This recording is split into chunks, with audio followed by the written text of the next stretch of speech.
Chapter force and laws of motion start करेंगे आज second law of motion. देखिए इससे पहले जो हमने पढ़ा था वो पढ़ा था बैलेंस्ड और अनबैलेंस्ड फोर्सेस और फर्स्ट लॉ ऑफ मोशन। तो बैलेंस और अनबैलेंस्ड फोर्सेस में हमने क्या पढ़ा था? बैलेंस्ड फोर्सेस वो फोर्सेस होती हैं जो किसी तरह का मोशन प्रोड्यूस नहीं करती, किसी बॉडी में कोई मोशन प्रोड्यूस नहीं करती। और जो अनबैलेंस्ड फोर्सेस होती हैं उन्हीं के कारण एक बॉडी जो है वो मूव करती है या उसमें मोशन प्रोड्यूस होता है। ठीक है, तो when unbalanced forces act on a body acceleration is produce. जब अनबैलेंस फोर्सेस एक बॉडी पर लगती हैं तो एक्सेलरेशन प्रोड्यूस होता है। तो जो एक्सेलरेशन प्रोड्यूस होता है वो डिपेंड करता है दो फैक्टर्स पर, एक तो नेट फोर्स और दूसरा मास।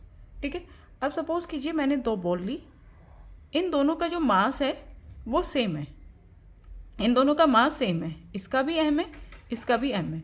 इस पे जो फोर्स है वो है 5 न्यूटन और इस पे जो फोर्स लगाई जा रही है वो है 10 न्यूटन। तो आप बता सकते हैं कौन सी बॉल जो है वो जिस उसमें एक्सेलरेशन ज़्यादा होगा, कौन सी बॉल जो है ज़्यादा एक्सेलरेट करेगी? वो बॉल जिसमें ज़्यादा फोर्स अप्लाई होगी। ठीक है, तो आप कह सकते हैं acceleration produce in a body is directly proportional to the force acting on it. जिस बॉडी पर फोर्स ज़्यादा लगती है उसमें एक्सेलरेशन भी ज़्यादा होता है। ठीक है, सेकेंड चीज, इन्हीं दो बॉलों को हमने लिया, अब की बार हमने सपोज किया कि दोनों का मास जो है वो डिफरेंट है लेकिन फोर्स जो है वो सेम है। फोर्स दोनों में 5 न्यूटन ही है और मास है, इसका मास लिया 5 kg और सेकंड बॉल का मास लिया 10 kg। तो अब आप गैस कर सकते हैं कि दोनों में से कौन सी बॉल होगी जिसमें एक्सेलरेशन ज़्यादा होगा? वो बॉल जिसका मास कम है। दोनों में फोर्स सेम है लेकिन मास जो है दोनों बॉल्स का डिफरेंट है। फर्स्ट बॉल का मास है 5 kg, सेकेंड बॉल का मास है 10 kg। तो जिसका मास कम होगा वो बॉल ज़्यादा एक्सेलरेट करेगी। तो आप कह सकते हैं acceleration produce in a body is inversely proportional to the mass of the body. तो सेकेंड लॉ ऑफ मोशन बताता है कि किसी भी बॉडी में जो एक्सेलरेशन प्रोड्यूस होता है वो डायरेक्टली प्रोपोर्शनल होता है फोर्स, जितनी फोर्स उस पर एक्ट कर रही है, और इन्वर्सली प्रोपोर्शनल होता है उस बॉडी के मास के। Acceleration produce in a body is directly proportional to the force acting on it and inversely proportional to the mass of the body. ठीक है, इसी तरह से अगर हम बोलें कि अगर एक बॉडी का मास है उसको डबल कर दिया जाए, if the mass of a body is double, तो उसका एक्सेलरेशन क्या हो जाएगा? हाफ हो जाएगा। और अगर मास को हाफ कर दिया जाए तो एक्सेलरेशन क्या हो जाएगा? डबल हो जाएगा। ठीक है, तो इससे हमें मिला a acceleration is directly proportional to the force and inversely proportional to the mass. A is equal to F by m, ये हमें फॉर्मूला मिला। इसको आप सिंपल लिख सकते हैं, force is equal to product of mass and acceleration. F is equal to product of mass and acceleration. SI unit जो होती है फोर्स की वो होती है न्यूटन। ठीक है, 1 न्यूटन, न्यूटन को आप कैसे डिफाइन करोगे? 1 newton is defined as the amount of force required to give a 1 kg mass and acceleration of 1 metre per second square. 1 kg mass को 1 metre per second square acceleration देने के लिए जितनी force चाहिए उसको हम 1 न्यूटन कहते हैं। ठीक है, अब हम करेंगे आगे इस पे बेस्ड न्यूमेरिकल्स। स्टार्ट करते हैं simple problem first. What force would be needed to produce an acceleration of 4 metre per second square in a ball of mass 6 kg। हमें फाइंड करनी है फोर्स। गिवन है acceleration 4 metre per second square और mass 6 kg। तो मैंने acceleration लिखा 4 metre per second square, mass 6 kg, और force क्या होती है? Force is the product of mass और acceleration. Force is the product of mass and acceleration. तो force is equal to mass 6 kg, acceleration 4 kg। तो force आ गई 24 और फोर्स की एसआई यूनिट होती है न्यूटन। ठीक है, आप एन लिख सकते हैं। Second question, sample problem 2। What is the acceleration produced by a force of 12 newtons exerted on an object of mass 3 kg? अब हमसे पूछा है what is the acceleration। ए हमें फाइंड करना है, फोर्स गिवन है 12 Newton, F is 12 Newton on an object mass 3 kg, और object का जो मास है वो गिवन है 3 kg।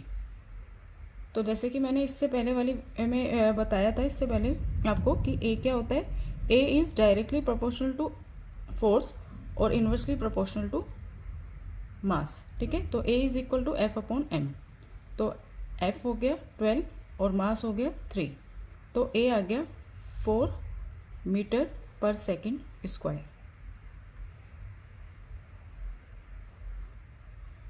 Problem 3, calculate the force required to impart to a car a velocity of 30 meter per second in 10 seconds starting from rest. The mass of the car is 1500 kg. हमें find करनी है force जो कितनी चाहिए, एक car को चाहिए 30 metre per second, ठीक है, इतने देने के लिए, इतने प्रोवाइड करने के लिए, इतनी वेलोसिटी प्रोवाइड करने के लिए 10 सेकेंड में, जो स्टार्ट हो रही है रेस्ट से। तो देखिए फोर्स हमें मालूम है, फोर्स होता है मास मल्टीप्लाई एक्सेलरेशन। अब इसमें हमें मास मालूम है, मास है 1500 kg। हमें एक्सेलरेशन फाइंड करना है, तो पहले हमें जो जो चीज़ें ऊपर गिवन है ना वो लिख लेते हैं।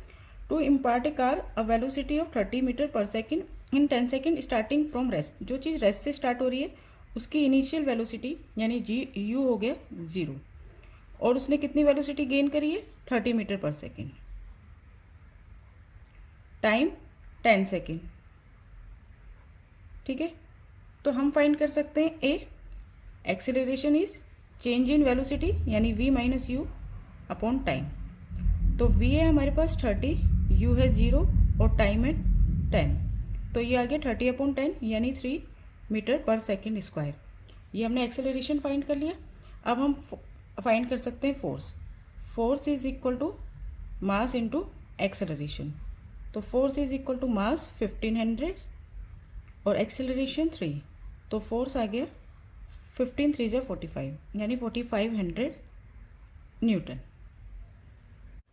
Problem 4, the speed time graph of a car is given alongside, the car weighs 1000 kg, what is the distance travel by the car in the first 2 second. ये हमें स्पीड टाइम ग्राफ गिवन है, time है second में, speed है metre per second में। तो हमें बताना है फर्स्ट 2 सेकेंड में कार ने कितना डिस्टेंस ट्रेवल किया।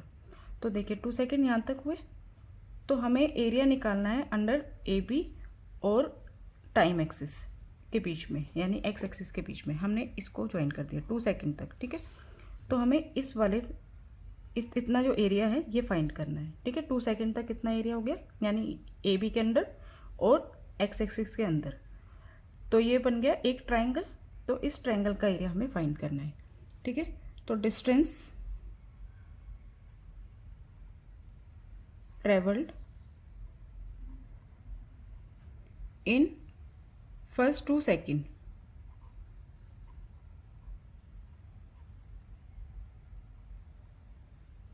Is area of triangle A B, इसको पॉइंट को मैंने नेम दे दिया सी, सॉरी सी नहीं देके मैंने एफ नाम दे दिया, ए बी एफ। तो एरिया ऑफ ट्राइंगल होता है half base into height, half base कितना हो गया 2 और हाइट कितनी हो गई, यहाँ से यहाँ तक कितना है 15, 2 से 2 कैंसिल, तो डिस्टेंस आ गया 15 मीटर। स्टार्टिंग के 2 सेकेंड में उसने 15 मीटर डिस्टेंस ट्रेवल किया। सेकेंड पार्ट देखिए, what is the braking force applied at the end of 5 second. 5 second के बाद कितनी ब्रेकिंग फोर्स अप्लाई हुई है to bring the car to a stop within 1 second. 5 से 6 सेकेंड में वो स्टॉप हो गई, ताकि वो 1 सेकेंड में वो स्टॉप हो जाए, तो उसके लिए कितनी फोर्स अप्लाइड हुई है। तो force is equal to mass into acceleration. तो मास ऑफ द बॉडी हमें मालूम है 1000 kg, हमें निकालना है एक्सेलरेशन। देखिए यहाँ पर थी, यहाँ पर आ गई, यहाँ पर इसकी स्पीड जो है वो है 15 और आफ्टर 1 सेकेंड यहाँ पर कितनी हो गई 0। तो हमें कैलकुलेट करना है ए। तो ए कैलकुलेट करने के लिए हमने u लिखा initial 15 metre per second, v 0 और टाइम 5 से 6 1 सेकेंड, ठीक है। तो ए क्या होता है हमारे पास v minus u upon T, v 0 minus you 15 upon time 1। तो एक्सेलरेशन आ गया हमारा -15 metre per second square. Acceleration आ गया और हमें फाइंड करनी है ब्रेकिंग फोर्स। तो force is equal to mass into acceleration. तो मास हमें दे रखा है 1000 kg, एक्सेलरेशन हमने फाइंड किया -15, तो फोर्स आ गई -15,000 न्यूटन। ठीक है। Problem 5, a truck starts from rest and rolls down a hill with constant acceleration. It travels a distance of 400 meter in 20 seconds. Find its acceleration. इस इंफॉर्मेशन से पहले हमें एक्सेलरेशन फाइंड करनी है। आगे बोला है find the force acting on it if its mass is 7 metric tonne, और मास हमें गिवन है, तो मास को हमें केजी में चेंज करना होगा, वो हम कर लेंगे। और फोर्स निकालने के लिए हमें एक्सेलरेशन चाहिए होगा, तो पहले हम एक्सेलरेशन फाइंड करेंगे। एक ट्रक स्टार्ट करता है रेस्ट से, तो u हमें गिवन है 0, कांस्टेंट एक्सेलरेशन है, it travels a distance 400 metre, distance यानी s हमें गिवन है 400 मीटर, टाइम 20 सेकेंड, t हमें गिवन है 20 सेकेंड। हमें फाइंड करना है a, तो हम कौन सी इक्वेशन यूज़ करेंगे? हम यूज़ करेंगे second equation of motion, s is equal to ut plus half AT square. ठीक है। s है 400, u है 0, टाइम है 20 प्लस हाफ, a हमें फाइंड करना है, टाइम का स्क्वायर है, तो टाइम है हमारे पास 20, तो हम 2 टाइम्स लिख देंगे 20 इंटू 20। ठीक है। अब आप देखिए 400 इज इक्वल टू 0 इंटू 20, 0 हो गया, इस 2 से इसको कट कर दिया 10, 20 इंटू 10 200 a, तो 200 a इज इक्वल टू 400, और a हो जाएगा 400 upon 200 means 2 metre per second square. हमने a फाइंड कर लिया, एक्सेलरेशन आ गया।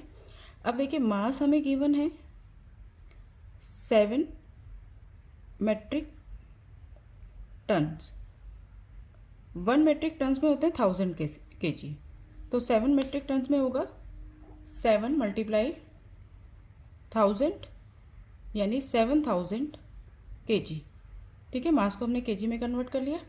अब यूज़ करते हैं फोर्स का formula, force is equal to mass into acceleration.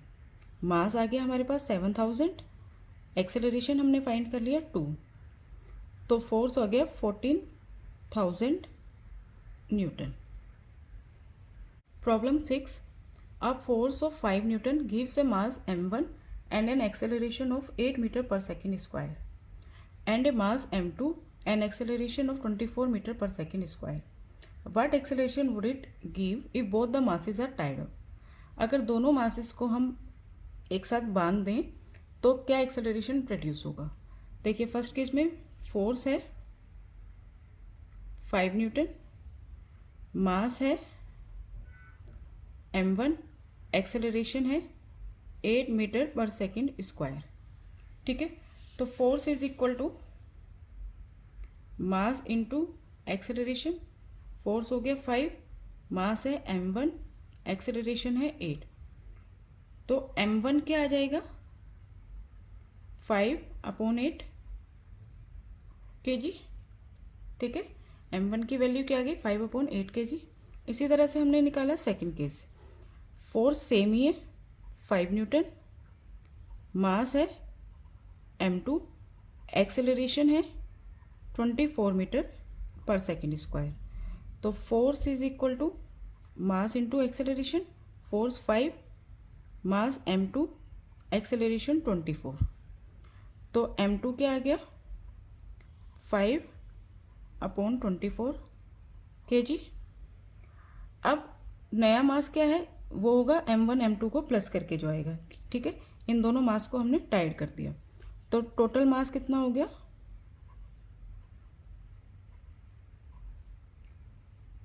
m1 plus m2, तो इसको हमने सिर्फ m से शो किया। m1 है 5 अपॉन 8, m2 है 5 अपॉन 24, एलसीएम आ गया 24, 8 3 ज़ा 24 को 8 से डिवाइड किया 3 3 5 ज़ा 15, 24 को 24 से डिवाइड किया 1, 1 5 जा 5, तो ये हो गया 20/24। टोटल मास, इसको थोड़ा रिड्यूस कर लेते हैं, 4 से कट किया, 4 5 जा 20, 4 6 जा 24, टोटल मास आ गया 5/6 kg। फोर्स सेम ही है, फोर्स में कोई चेंज नहीं है, 5 न्यूटन। अब हमें निकालना है नया एक्सेलरेशन। जब हमने दोनों मास को प्लस कर दिया तो एक्सेलरेशन में क्या चेंज आया, तो ए क्या होता है, फोर्स अपॉन मास। फोर्स है 5, उसको डिवाइड करना है मास से, डिवाइडेड बाय मास 5/6। तो 5 मल्टीप्लाई 6/5, डिवाइड है तो मल्टीप्लाई करके, और बाद वाला जो फ्रैक्शन होता है इसका हम रेसिप्रोकल कर देते हैं। इस 5 से 5 cancel, 6 metre per second square. ये आ गया हमारा acceleration. Problem 7, which would require a greater force accelerating a 10 gram mass at 5 metre per second square और एट 20 gram mass at 2 metre per second square. किस में ज़्यादा फोर्स लगानी होगी। तो पहला केस, एक्सेलरेशन गिवन है हमें 5 मीटर पर सेकेंड स्क्वायर और इसमें मास गिवन है 10 ग्राम। ठीक है, तो फोर्स क्या होती है, पहले वाले केस का फोर्स, पहले वाले केस की हमने फोर्स निकाली, मास इनटू एक्सेलरेशन। मास 10 ग्राम, ग्राम को हम केजी में चेंज करेंगे, डिवाइडेड बाय 1000। याद रखेंगे आप हमेशा मास को केजी में लेना है, तो अगर ग्राम में दे रखा है तो हम केजी में कन्वर्ट करेंगे। इनटू एक्सेलरेशन 5, तो 1/20। ठीक है, 1/20 मीन्स 20 को अगर डिवाइड करें, 1 को 20 से डिवाइड करेंगे तो हमें मिलेगा 0.05 न्यूटन फोर्स। ठीक है, अब सेकंड केस पे आ जाइए। 20 gram mass, acceleration 2 metre per second square, acceleration 2 metre per second square, mass है 20 gram, force is equal to mass into acceleration. तो मास को हमने लिखा 20/1000 केजी में चेंज करने के लिए, एक्सेलरेशन है 2, तो ये हो गया 2/15 यानी 1/25। इसको आप चेंज करेंगे तो आएगा 0.04 न्यूटन। तो किस केस में ज़्यादा फोर्स चाहिए, फर्स्ट केस में। ठीक है, आप लिख देंगे लास्ट में, a greater force of 0.05 Newton is required, कौन से मास के लिए, for accelerating a 10 gram mass.